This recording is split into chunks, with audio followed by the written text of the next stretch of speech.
इसमें आपको गिवन है sum of ₹3200 is to be use to award 4 prizes. तो देखो टोटल सम आपको दिया हुआ है ₹3200 है ना, 3200 रुपए हैं। इसको अवॉर्ड करना है 4 प्राइजेस, 4 लोगों को प्राइज देना है 3200 रुपए में। If each prize after the first prize is ₹400 less than the preceding prize, then find the value of each of the prize. इसका मतलब क्या है, देखो 4 प्राइज देने, ठीक है। जो पहला वाला प्राइज जो दिया जाएगा, दूसरा प्राइज उससे 400 रुपए कम होगा, यही तो मतलब है इसका। If each prize after the first is 400 less than the preceding prize, यानी हर प्राइस अपने पहले वाले से 400 रुपए कम होगा। तो अब आप क्या करोगे, सबसे पहले आपको क्या करना होगा, सबसे पहले फर्स्ट वाले प्राइस को कंसिडर कर लो। लेट फर्स्ट प्राइस बी ए, ठीक है। फर्स्ट वाले प्राइस को ए कंसिडर कर लिया, और कॉमन डिफरेंस आपको क्या दिया हुआ है, आपको कॉमन डिफरेंस दिया हुआ है। अच्छा एक बात और यहाँ पे ध्यान दो, इसमें क्या बोला, कम हो रहा है। तो जब कम होता है तो कॉमन डिफरेंस नेगेटिव में आता है। अगर वैल्यू बढ़ती है, जैसे आपको याद होगा एपी जैसे हम लोग लेते हैं 2, 4, 6 सो ऑन, तो यहाँ पे कॉमन डिफरेंस कितना आएगा, 2 आएगा। अगर इसी एपी को उल्टा करके लिख दो 6, 4, 2 एंड सो ऑन, तो कॉमन डिफरेंस कितना हो जाएगा, -2। क्यों बेटा प्रखर श्याम बताओ जल्दी, ये बात समझ में आई कि नहीं। तो इस एपी में आपको क्या दिया हुआ है, जो प्राइस है वो 400 रुपए कम होता जा रहा है। तो यहाँ पर जो आप कॉमन डिफरेंस लेंगे वो कॉमन डिफरेंस हो जाएगा -400, ठीक है। बात समझे क्यों हुआ। अच्छा कितने प्राइस दिए गए, 4 प्राइस दिए गए, यानी एन की वैल्यू आपको पता है, एन की वैल्यू कितनी हो गई, बोलो भाई। एन इज इक्वल टू हो गया 4, 4 प्राइस हो गए, एन इक्वल्स टू आ गया 4। उसका सम दिया हुआ है, एस एन तुम्हें दिया हुआ है, S N is equal to 3200, यानी S4 इक्वल्स टू 3200। तो एस एन पता है आपको, एन पता है, डी पता है, ए फाइंड कर लो। एस एन वाला फॉर्मूला अप्लाई करो, ए पता चल जाएगा, और जब ए निकल आएगा तो आपको चारों प्राइजेस पता चल जाएंगे। ठीक है, कर लोगे सॉल्व।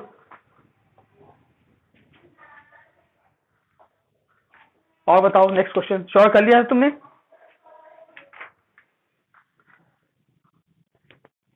कौन सा बेटा, थीफ वाला। अच्छा थीफ वाला हम एक बार भी बता चुके हैं, भूल गए हो। चलो फिर से देख लो, बहुत इंपॉर्टेंट क्वेश्चन है थीफ वाला। हाँ चलो एक बार फिर से देख लो, बहुत अच्छा क्वेश्चन है थीफ वाला, इसको कंप्लीट कर लेना सभी लोग। कोई डाउट हो तो बताओ।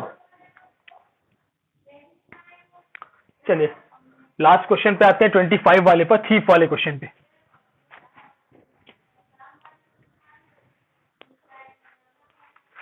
क्वेश्चन ये, a thief runs, question number 25, a thief runs with a uniform speed of 100 metre per second per minute.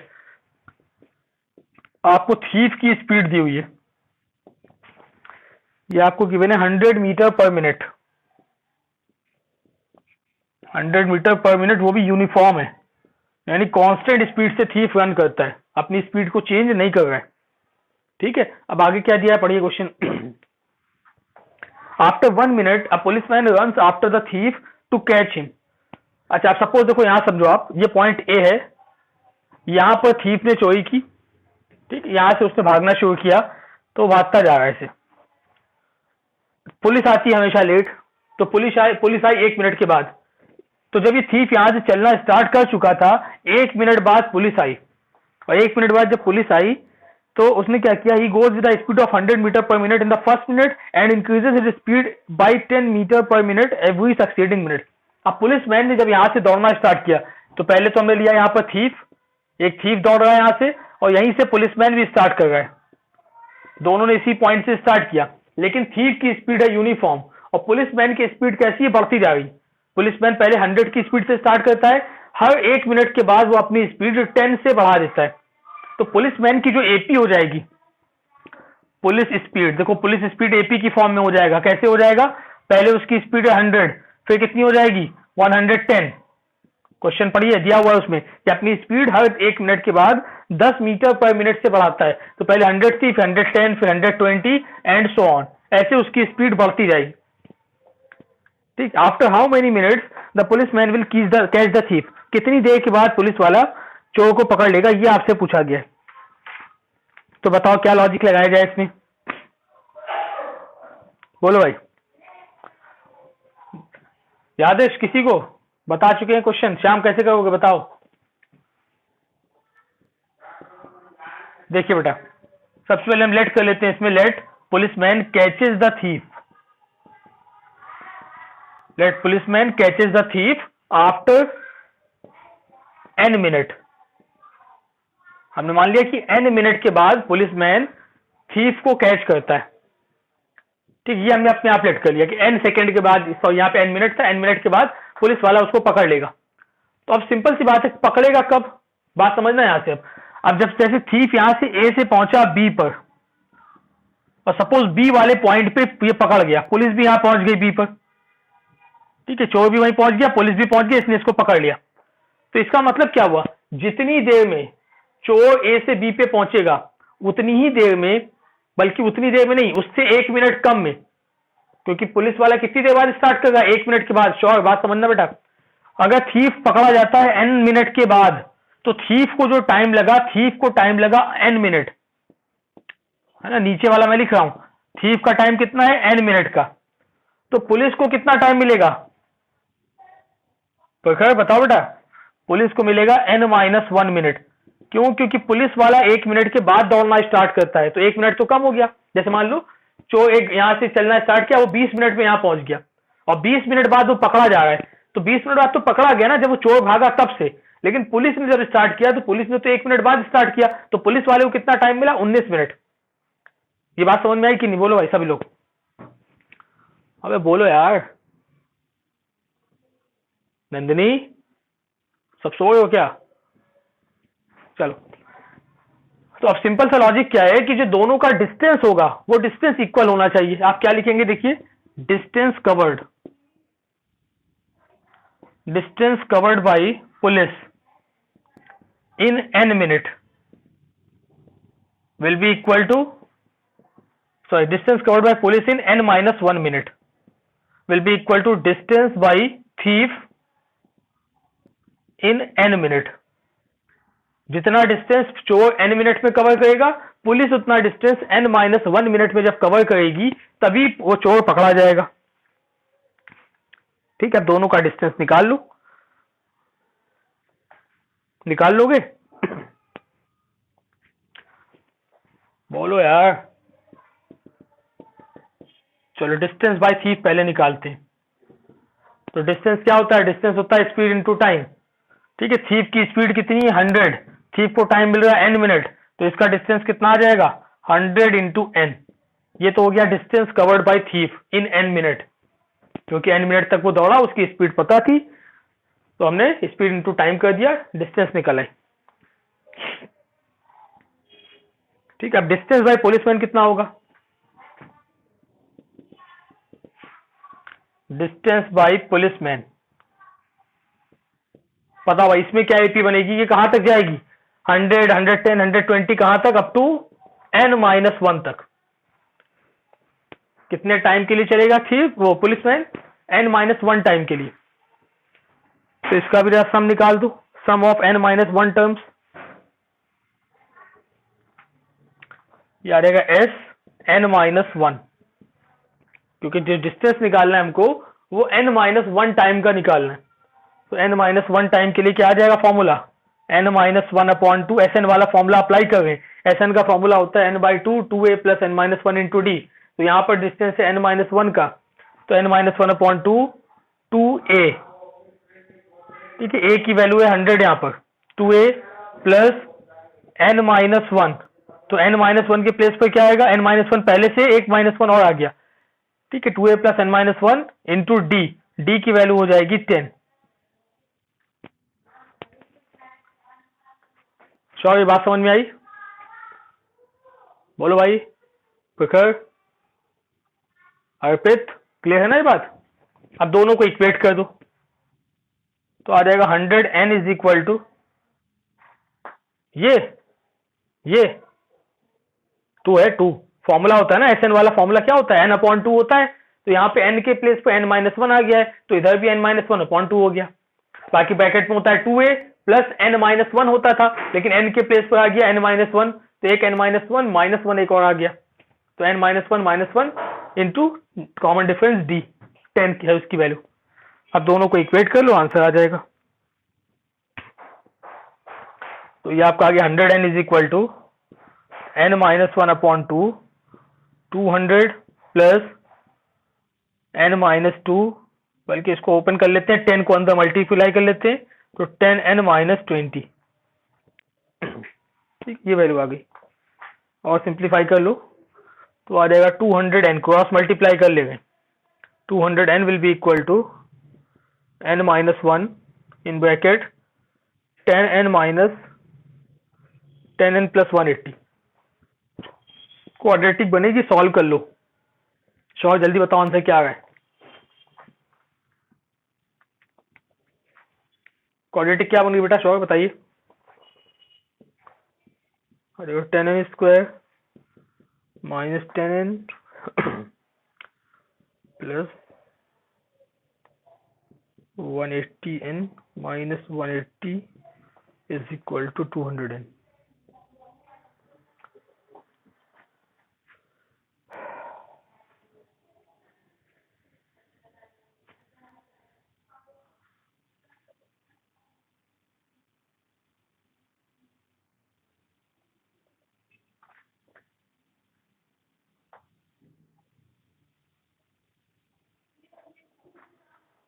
क्या बनी क्वाड्रेटिक, 10n स्क्वायर, इधर आएगा माइनस का 200, 10 माइनस 30 माइनस 180 इक्वल टू 0, तो n square minus 3n minus 18 equal to 0। ये आ गई quadratic, n square minus 3n minus 18 equal to 0। ये क्वाड्रेटिक इक्वेशन बन गई आपकी। इसको सिंप्लीफाई कर लेंगे, स्प्लिटिंग हो गई यहाँ पर, 6 3 18, 6 माइनस 3, तो आंसर आएगा शायद 6 आएगा, 6 आएगा answer, n equal to 6 answer आ जाएगा। ठीक है, तो बहुत इंपॉर्टेंट क्वेश्चन है थीफ वाला, ये आ चुका है बोर्ड में, काफी पहले आया था। n square minus 3n minus 18 equal to 0, splitting हो जाएगी, n square minus 6n plus 3n minus 18 equal to 0, n minus 6 plus 3n minus 6 equal to 0, तो n इक्वल टू आएगा 6 और n इक्वल टू आएगा माइनस 3। ये wrong है, minus 3 हो नहीं सकता, n इक्वल टू 6 मिनट आपका आंसर हो जाएगा। टाइम निगेटिव हो नहीं सकता है, तो 6 मिनट आपका आंसर हो जाएगा, यानी thief will be caught after 6 minute. ठीक है,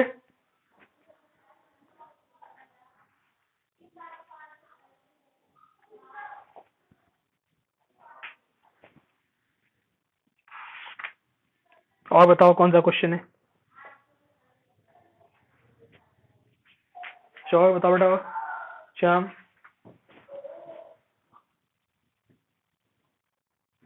इसी का, अच्छा चलो बता रहे 16 वाला भी। बाकी लोगों ने नहीं सॉल्व किया क्वेश्चन है, नंदिनी कुछ नहीं किया,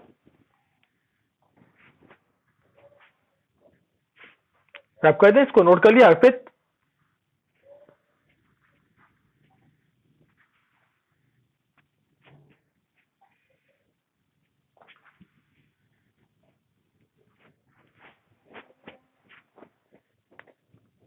अबे लगाना चाहिए था तुम्हें, अभी तक लगाया नहीं तुमने, बताओ। एग्जाम आ गए सर पे, बताओ पढ़ी नहीं हो तुम लोग। चलो देखो 16 क्वेश्चन, आधे ज्यादा लोग गायब हैं अभी तक। इसमें दिया if Sn denotes the sum of first n terms, then prove that S12 is equal to 3 S8 minus S4, ये प्रूफ करना है। ठीक है, Sn का मतलब है sum of n terms, then prove that S12 is equal to 3 S8 minus S4। देखो इस टाइप के क्वेश्चन बहुत सिंपल होते हैं। ठीक है श्याम, तुमने पूछा है, इसमें कुछ नहीं करना, सिर्फ आपको फॉर्मूला पुट करना है। LHS को सॉल्व कर लो, RHS को सॉल्व कर लो, LHS equal to RHS prove कर दो। LHS में क्या गिवन है आपको, S12, तो S12 की वैल्यू क्या हो जाएगी 12/2, है ना। Sn का फॉर्मूला क्या होता है, Sn is equal to n/2 in bracket 2a plus n-1 into D, ये फॉर्मूला होता है सम ऑफ n टर्म्स का। तो n के प्लेस पे आ गया 12, तो 12/2 2a प्लस 12 माइनस 1 यानी 11d। और सिंप्लीफाई कर लो तो ये आ जाएगा 6 2 12a प्लस 66d। ये S12 की वैल्यू आ गई, इसे कंसिडर कर लो आप इक्वेशन नंबर 1। LHS आ गया आपका। ठीक है, 6 आएगा, हमने 6 को अंदर मल्टीप्लाई कर दिया, 6 2 12, 6 11 66, तो LHS सॉल्व हो गया। RHS पे चलते हैं। अभी RHS में पहले एक एक टर्म निकाल लो, S8 निकाल लो। S8 की वैल्यू क्या हो जाएगी, ये हो जाएगा 8/2 2a प्लस 7d। इसको कैंसिल किया 4, तो आ गया 4 2 8a प्लस 28d। ये S8 की वैल्यू आ गई। फिर S4 निकाल लो, S4 आ जाएगा 4/2 2a प्लस 3d, तो ये हो जाएगा 4a प्लस 6d। S4 भी निकल आया। अब सारी वैल्यू पुट कर दो इस इक्वेशन में, तो ये आ रहा है 3s8 minus S4, it will be equal to 3। S8 की वैल्यू है 8a plus 28d minus S4 की वैल्यू हो जाएगी माइनस 4a माइनस 6d। तो ये कितना आ जाएगा 3 4a प्लस 22d। तो ये आ जाएगा 12a प्लस 66d। देखो सेम आ गया कि नहीं Shyam, LHS is equal to RHS आ गया। आ रहा है कि नहीं श्याम, इक्वेशन 2 आ गई। तो from equation 1 and 2 LHS is equal to RHS prove हो गया। ऐसे क्वेश्चन तो बहुत सिंपल है, सिर्फ आपको वैल्यू पुट करनी होती है फॉर्मूले और आंसर आ जाता है।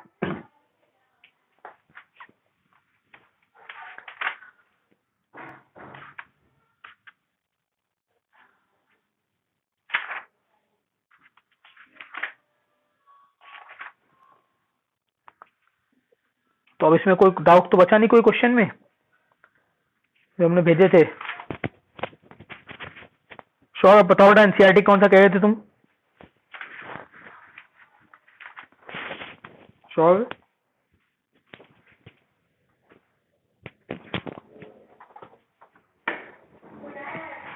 क्वेश्चन नंबर 18 कौन सी एक्सरसाइज है? 4.3 5.3 अच्छा 5.3 क्वेश्चन नंबर 18। अच्छा स्पाइरल वाला वर्ड प्रॉब्लम।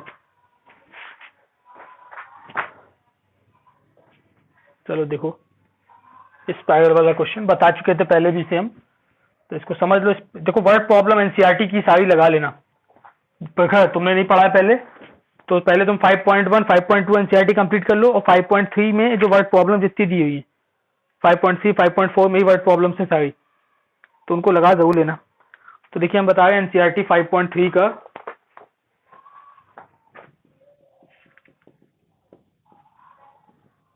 एनसीईआरटी एक्सरसाइज 5.3 और क्वेश्चन नंबर 18।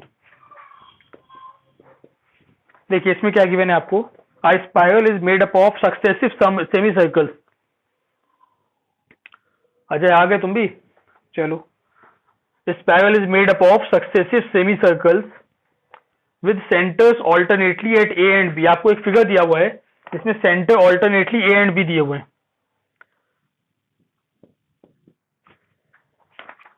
तो देखो स्पाइरल क्या होती है, जैसे स्प्रिंग आपका बनता है, स्प्रिंग को हम स्पाइरल कंसिडर कर सकते हैं।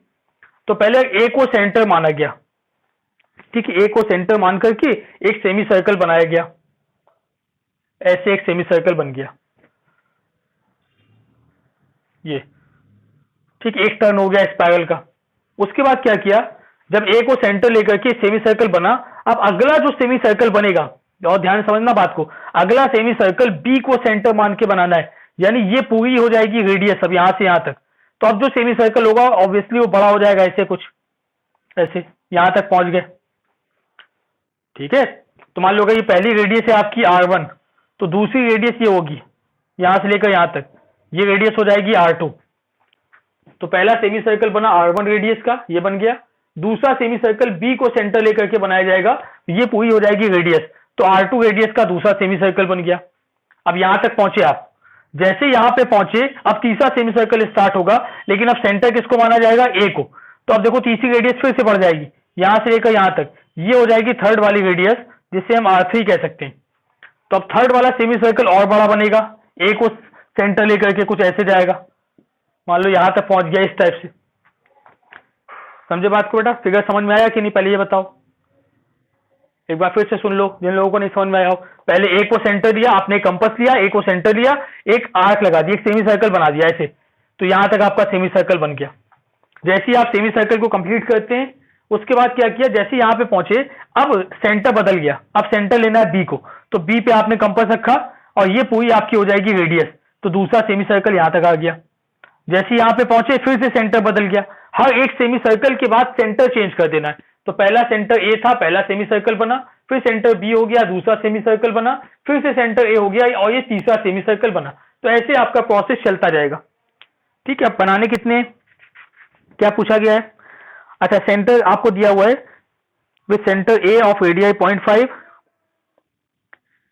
1.5 as shown in the figure. तो देखो रेडियस आपको दी हुई है, r1 की वैल्यू गिवन है 0.5, r2 की वैल्यू हो गई 1, r3 की वैल्यू हो गई 1.5, यानी रेडियस आपकी एपी में चल रही है। ध्यान से देखिए, जो आपकी रेडियस बढ़ती जा रही है वो एपी में बढ़ रही है। r4 की वैल्यू हो गई 2।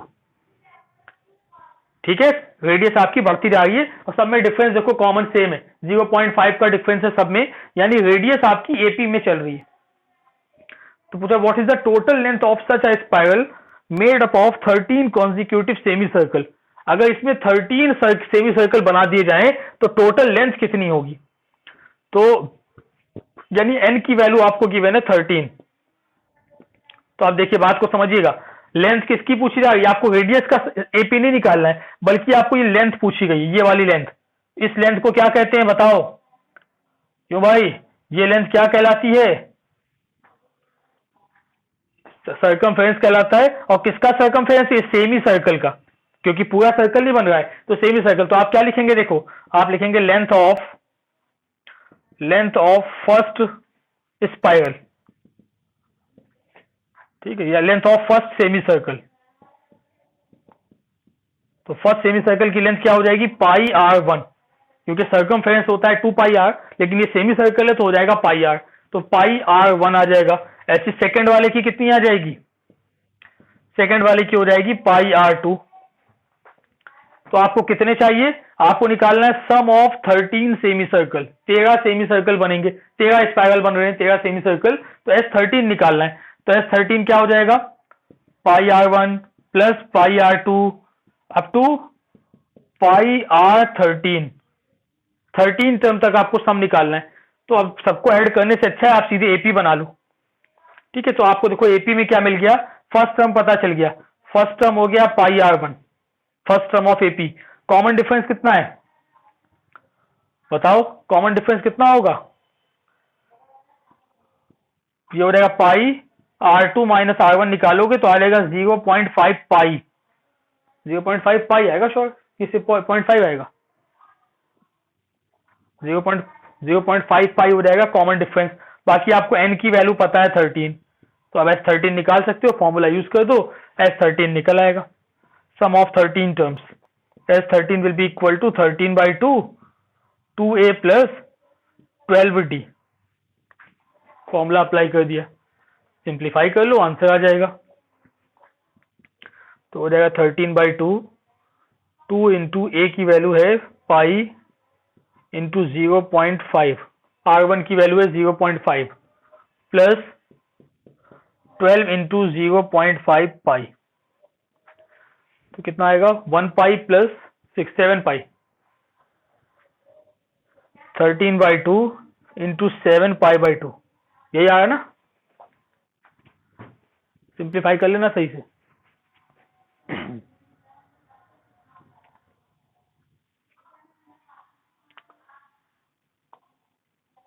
अजय समझ में आ रहा है कि नहीं?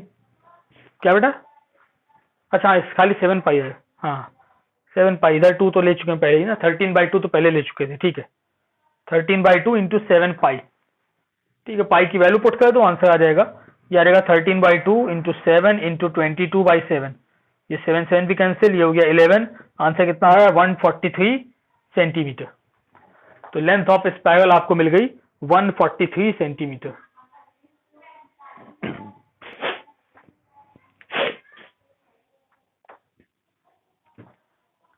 और बताओ नेक्स्ट क्वेश्चन, बताओ शोर। इसी एक्सरसाइज का, अच्छा ऑप्शनल वाली का, क्वेश्चन नंबर 4। अच्छा हाउस वाला है? चलो अच्छा, ये सब एक बार रिवीजन हुआ जाएगा, ये हम लगवा चुके थे पूरी एक्सरसाइज। अच्छा क्या, चलो पूछ लो, ये भी बहुत इंपॉर्टेंट क्वेश्चन है हाउस वाला, ये बोर्ड में पूछा गया है ये भी। इसे नोट कर लिया सबने स्पाइरल वाले क्वेश्चन को? बेटा जिन लोगों ने नहीं किया है पहले ये क्वेश्चन, पर तुमने नहीं किया है, अजय शायद अजय तुमने किया था पहले कि नहीं किए थे क्वेश्चन ये? अजय एपी तुमने पहले पढ़ी थी कि नहीं? पढ़ी है ना, तो क्वेश्चन लगवा चुके थे सारे हम, फिर भी अच्छे से रिविजन कर लो, ये सब पूछे भी जाएंगे एग्जाम में। फिर आप करें इसको, आगे चले।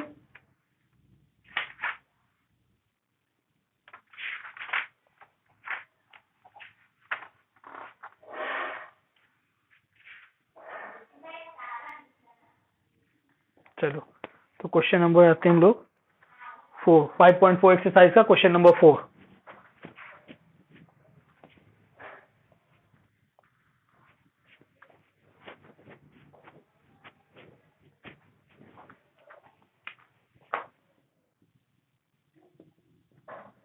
Exercise 5.4 question number 4।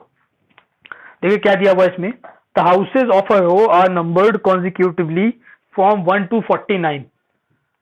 ठीक है, किसी रो में आपने हाउसेज देखे, किसी गली में आप जा रहे थे सपोज, वहां पे हाउस नंबर पड़े हुए हैं 1 से लेके 49 तक हाउसेज हैं। ठीक, तो देखो पहले हम ऐसे बना लेते हैं, सपोज ये आपके हाउसेज हैं H1, ठीक है, H2, H3, ऐसे बहुत सारे हाउसेस चलते चले जा रहे हैं। टोटल कितने हैं ये H49 हाउसेस तक है यहाँ पर किसी रोड पर। अब आपसे ये बोला गया show that there is a value of x such that the sum of number of houses preceding the house number x is equal to sum of number of houses following it, find the value of x। अब आपसे ये बोला गया है कि बीच में कोई एक ऐसा हाउस नंबर होगा, 1 से लेके 49 तक नंबर पड़े हुए हैं, तो कोई एक ऐसा नंबर x होगा जिसके पहले वाले हाउसेस का सम उसके बाद वाले हाउसेस के सम के इक्वल होगा। बात समझ में आई कि नहीं? जैसे हमने मान लिया सपोज कोई हाउस नंबर है 35 फॉर एग्जांपल, तो 35 के पहले जितने भी नंबर्स हैं 1 + 2 + 3 + अप टू 34, उनका सम वो 35 के बाद वाले के सारे के सम के इक्वल होना चाहिए, ऐसा आपसे पूछा गया है। तो हम मान लेते हैं यहाँ पे कोई हाउस है, ये हाउस नंबर x, ठीक है, हाउस नंबर x है, तो इससे जस्ट पहले वाला हाउस क्या होगा, ये होगा x-1 होगा कि नहीं? जैसे ये मान लो 35 है तो ये क्या होगा 34, तो अगर ये x माना हमने इसको, तो ये हो जाएगा हाउस नंबर x-1, और इसके बाद वाला क्या होगा, इसके बाद वाला हो जाएगा hx+1 एंड सो ऑन। बोल बेटा पहले ये बात समझ में आई कि नहीं? बताओ भाई, देखो फिर से सुन लो एक बार, टोटल हाउस कितने हैं 49।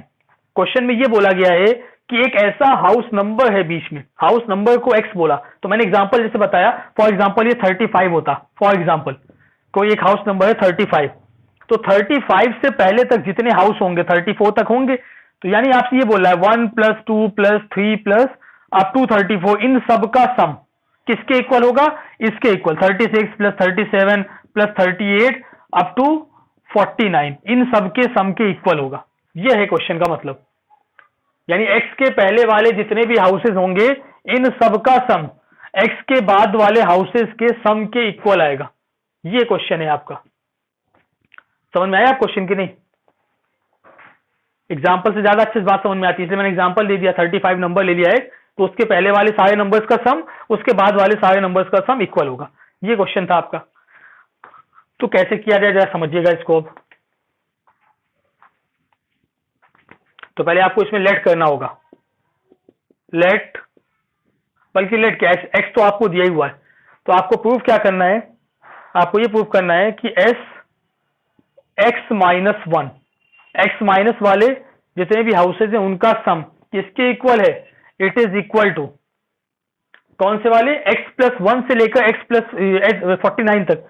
तो अब ये वाला सम कैसे निकलेगा, देखो जो हम लोग फॉर्मूला पढ़ते हैं SN वाला, सम ऑफ एन टर्म्स का जो फॉर्मूला होता है वो फर्स्ट वाले से स्टार्टिंग होती है, यानी यहां से लेके एंड तक जितने भी टर्म होंगे आप उसको निकाल लोगे, लेकिन इसको आप कभी भी बीच में अप्लाई नहीं कर सकते, किसी भी सीरीज के या किसी भी एपी के मिडिल में आप इसे अप्लाई नहीं कर सकते। ये जो फॉर्मूला एप्लीकेबल होता है ये सिर्फ उसके लिए एप्लीकेबल होता है जब आपको फर्स्ट से लेके एंड तक जाना हो। तो यहां पर तो बीच से स्टार्टिंग हो रही है, तो ये वाला सम आप इस वाले फॉर्मूले से डायरेक्टली निकाल नहीं पाओगे। ठीक है, ऐसे बहुत सारे क्वेश्चन और भी मिलेंगे आपको, तो इसको समझ लो। जब किसी एपी के बीच में कहीं पे सम निकालना होता है तो देखो आप इसकी वैल्यू जब निकालोगे, यानी इसको हम ऐसे लिख सकते हैं, देखो पहले तो हम लिखे देंगे एस एक्स प्लस 1 टू 49, ऐसे मैंने लिख दिया। इसका मतलब समझ लो क्या है, सम ऑफ एक्स प्लस 1 से लेकर 49 तक। ये सम कैसे निकलेगा, कोई बताएगा कैसे निकालेंगे ये सम?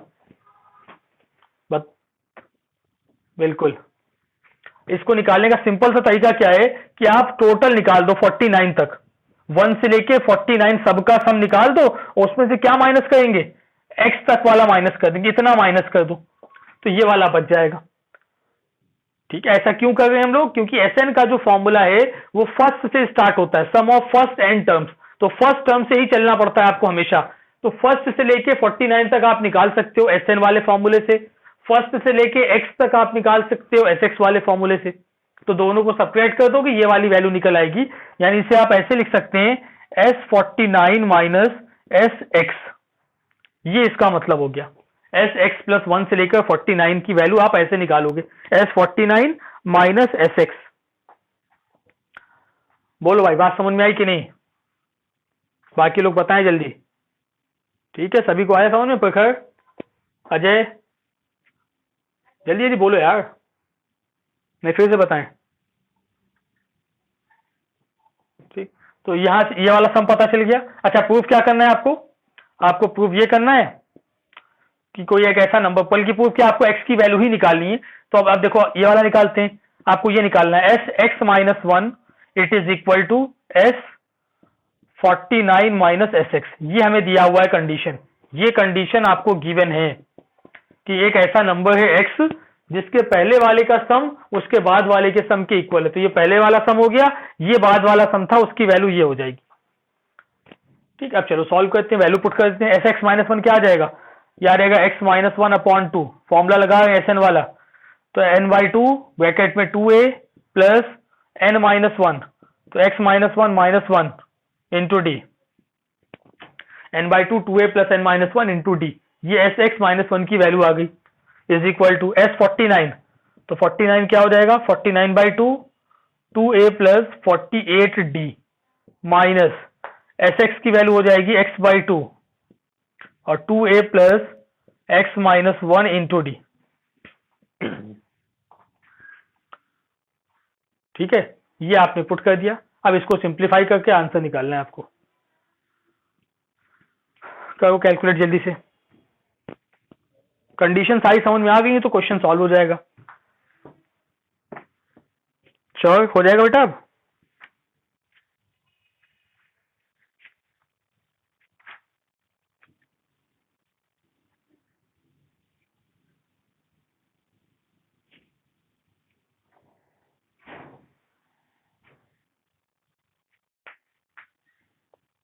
तो ए की वैल्यू क्या है यहाँ पर, ए की वैल्यू तो 1 है क्योंकि हाउस नंबर 1 से स्टार्टिंग हो रही है, तो ए इज इक्वल टू तो हो जाएगा सिंपली 1, यहाँ पे लिखे जाएंगे वैल्यू भी हम, ए इक्वल्स टू हो जाएगा 1 क्योंकि 1 2 3 4 चल रहा है, तो ए हो गया 1। कॉमन डिफरेंस भी कितना होगा, कॉमन डिफरेंस भी हो जाएगा 1, तो ए और डी दोनों की वैल्यू 1 आपको पता है, तो वैल्यू लगा दो आंसर आ जाएगा।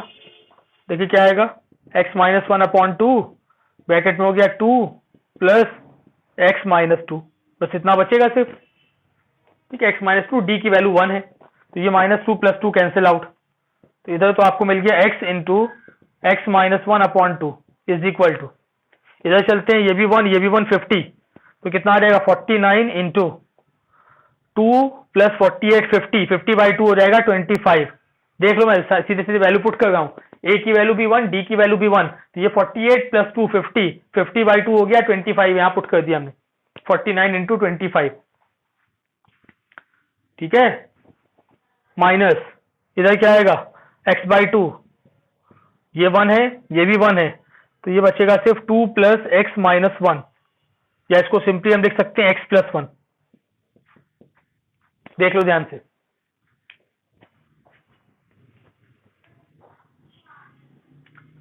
बोलो भाई, कुछ समझ में आया कि नहीं? इधर भी एलसीएम ले लेते हैं 2, तो ये आपका हो जाएगा x into x minus 1 upon 2 is equal to 49 into 50 हो जाएगा। एलसीएम लेंगे तो इधर 2 ऊपर मल्टीप्लाई में आ जाएगा, minus x into x plus 1 whole upon 2। ये 2 और 2 भी कैंसिल आउट हो गया।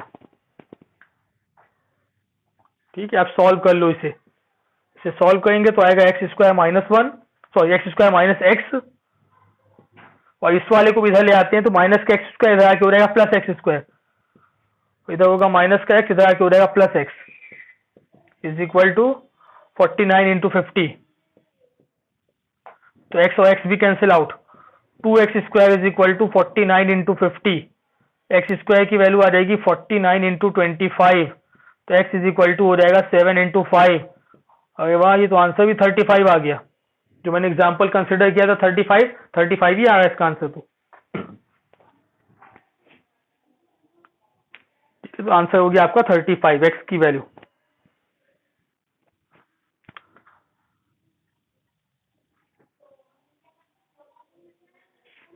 ठीक है, श्योर, समझ में आ गया?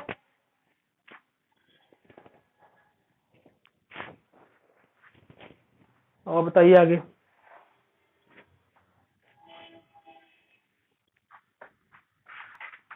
कौन सा क्वेश्चन है?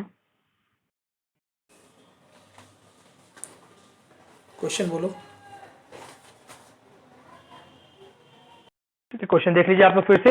If a to the power n plus 1 plus b to the power n plus 1 upon a to the power n plus b to the power n is the arithmetic mean between a and b।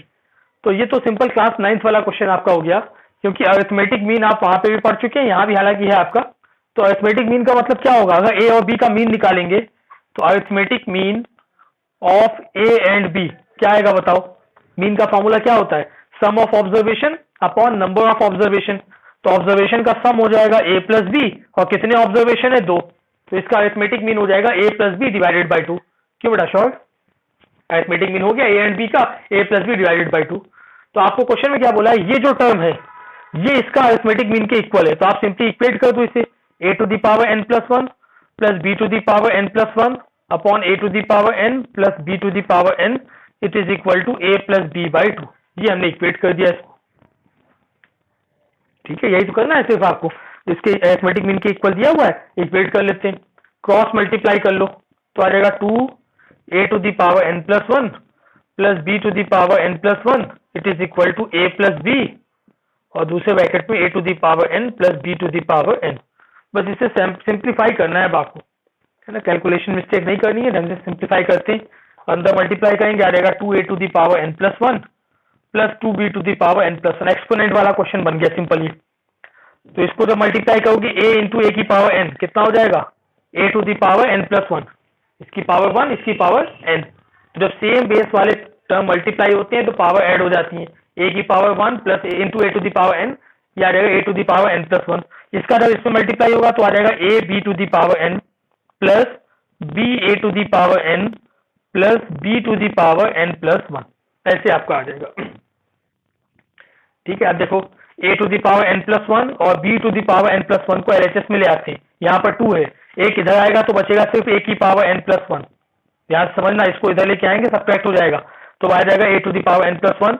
इसको भी इधर लेकर के आएंगे तो आ जाएगा b to the power n plus 1, subtract होगी दोनों पावर। और राइट हैंड साइड पे आपका बचेगा a b to the power n plus b a to the power n। ये आ गया। अब क्या किया जाए बताइए? अब a की पावर n जिसमें आ रहा है वो टर्म एक तरफ कर लो, यहाँ पे n प्लस 1 है, इसमें n है, इसको भी ले आते हैं तो आ जाएगा a to the power n plus 1 minus a to the power n into b. ये वाला टर्म इधर ले आए और इस वाले टर्म को उधर ले चलते हैं, it is equal to a b to the power n minus b to the power n plus 1। ठीक है, अब अगर इसमें से a की पावर n कॉमन ले लेते हैं तो बचेगा a minus b is equal to, इधर से कॉमन आ जाएगा b to the power n और इसमें भी बचेगा a माइनस बी।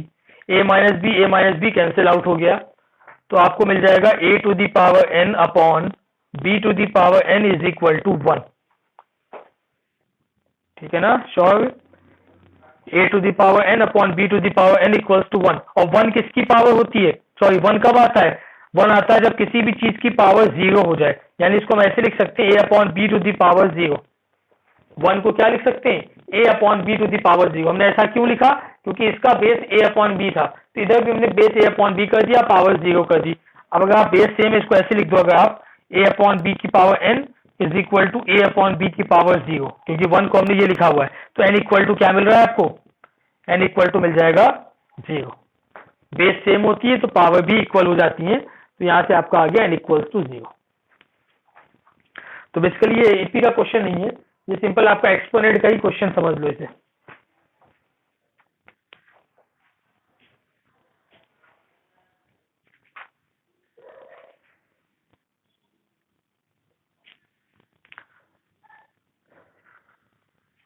इसके आगे एग्जांपल 27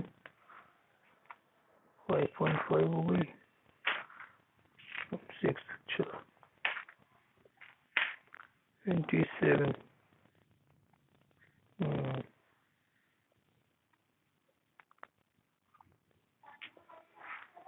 चलो देखो, तो वही क्वेश्चन और सारे पूछो तो हम बता चुके हैं एक बार, फिर से दोबारा पूछो सारे क्वेश्चन।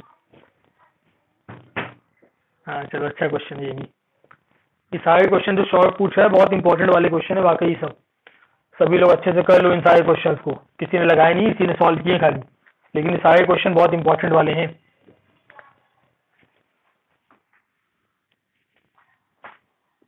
बाकी लोग भी आज सॉल्व कर लेना, कल और क्वेश्चंस पूछ लेना एपी के, जिसको जो पूछने हो। एग्जाम्पल नंबर 27 देखिए, पेज नंबर है 5.40।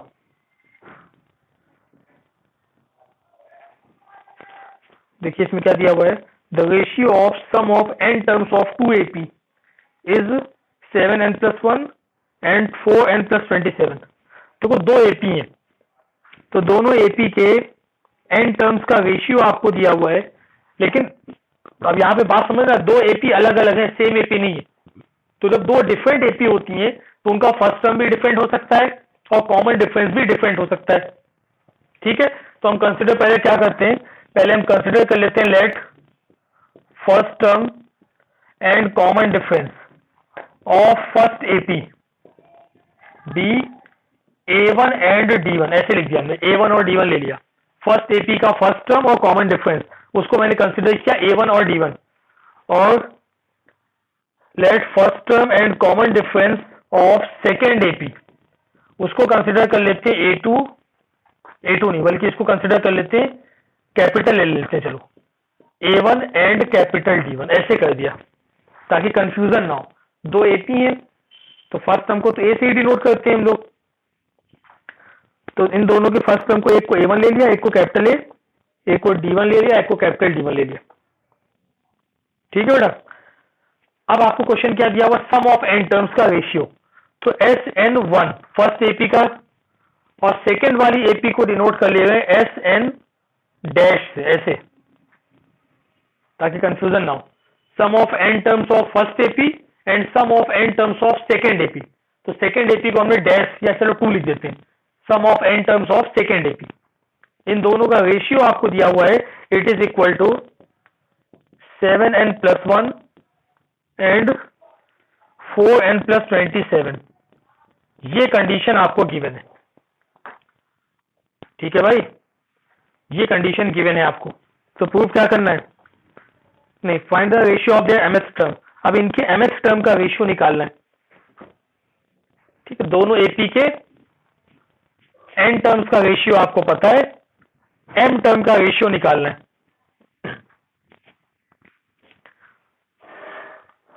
क्वेश्चन समझे कि नहीं भाई, बताओ सब लोग। नंदिनी बोलो बेटा। तो sum of n terms of first AP, sum का फॉर्मूला क्या होता है, n/2 2a plus n-1 into D. ये फर्स्ट वाली एपी, इसके n टर्म्स थे, तो n/2 2a1, फर्स्ट टर्म के प्लेस पे आ गया a1, कॉमन डिफरेंस के प्लेस पे हमने ले लिया d1, ठीक, अपॉन SN2।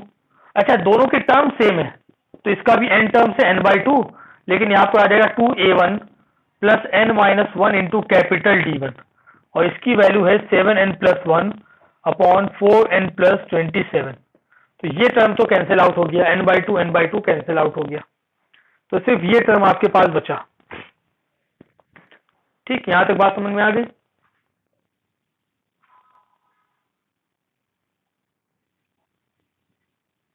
बोलो भाई श्याम, बोल क्यों नहीं रहा तुम लोग? तो ये तो हमने सिर्फ इक्वेशन पुट कर दी, लेकिन अब निकालना क्या आपको?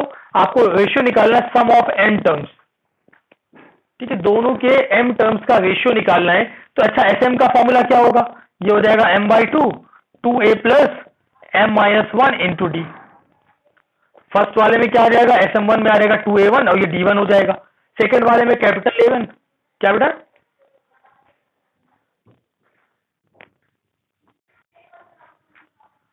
अच्छा नहीं, sorry, ratio of m term बोला है, सम नहीं बोला है, am बोला है। ठीक है, तो आपको ये निकालना है am1 अपॉन am2, ये निकालना है।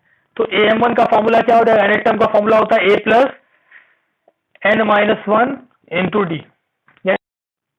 ठीक है, इस वाले पॉइंट से थोड़ा लॉजिक को आप देखिएगा कैसे आपको क्या करना होगा। देखो, आपको लाना क्या है? आपको लाना है a plus m minus one into D, यानी small a1 m minus one into d1। Numerator में ये टर्म आना चाहिए, लेकिन यहां तो लिखा हुआ है 2a1। देखो ध्यान से, यहां पर क्या लिखा हुआ है? 2a1, और आपको लाना क्या है? आपको सिर्फ a1 लाना है, a1 d1, और अपॉन में क्या लाना है? Capital A1 plus m minus one into capital D1। ये टर्म आपको लेकर के आने हैं। ठीक है, LHS में, लेकिन यहां पर 2a1 लिखा हुआ है, अभी इसको डायरेक्टली काट भी नहीं सकते आप। और n के प्लेस पर क्या लाना है आपको? n के प्लेस पर लाना है m। देखो ध्यान से, n के प्लेस पर क्या लाना है आपको? m लाना है। तो ऐसा कैसे क्या क्या किया जाए कि n के प्लेस पर m भी आ जाए और ये 2 भी कैंसिल आउट हो जाए?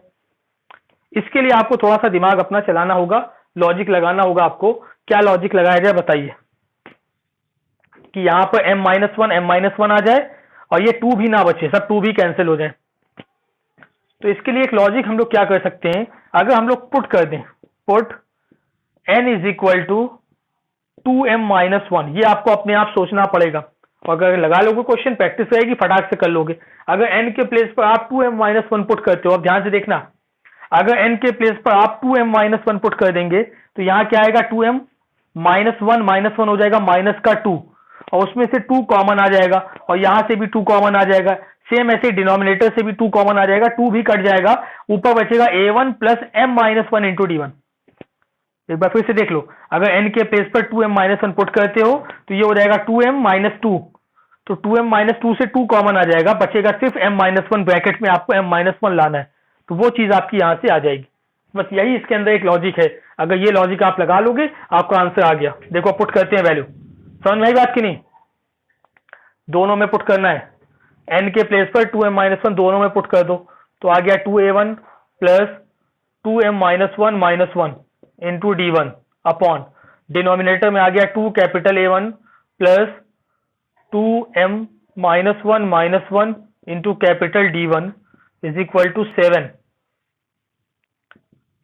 n के प्लेस पर आ गया 2m-1 plus 1 upon 4 2m-1 plus 27, ये आ गया टर्म। ठीक, अब सॉल्व कर लो। तो यहां से देखो 2m-2 हो जाएगा, 2m-2 कॉमन निकालेंगे तो आ जाएगा 2a1 plus m-1 into d1।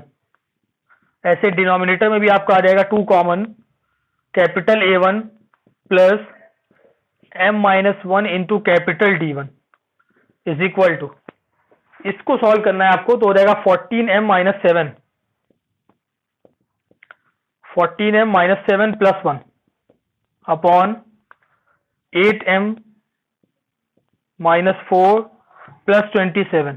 Calculation कर लेना, ये 2 कैंसिल हो गया, तो आ गया A1 plus m-1 into D1 upon capital A1 plus m minus one into capital D1 is equal to कितना आया बेटा, ये रहेगा 14m minus six upon 8m plus 23। यही आपका आंसर आ गया। आपको यही तो निकालना था, ये रेशियो आपको निकालना था। इसको आप ऐसे भी लिख सकते हैं AM1 upon AM2 it is equal to 14m minus six upon 8m plus 23। ये आंसर आया। आपको यही निकालना था, ratio of their mth term. तो फर्स्ट एपी का mth टर्म और सेकेंड एपी का mth टर्म, उसका रेशियो निकल आया। बहुत अच्छा क्वेश्चन है, लॉजिकल है, बस थोड़ा सा आपको लॉजिक लगाना है, बाकी ऐसे करते रहोगे सॉल्व नहीं होगा। बस ये लॉजिक आपको याद रहेगा तो फटाक से क्वेश्चन सॉल्व हो जाएगा।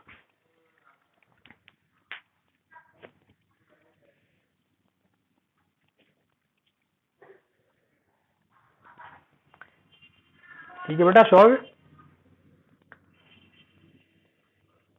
तो भैया जिन लोगों ने अभी तक एपी सॉल्व नहीं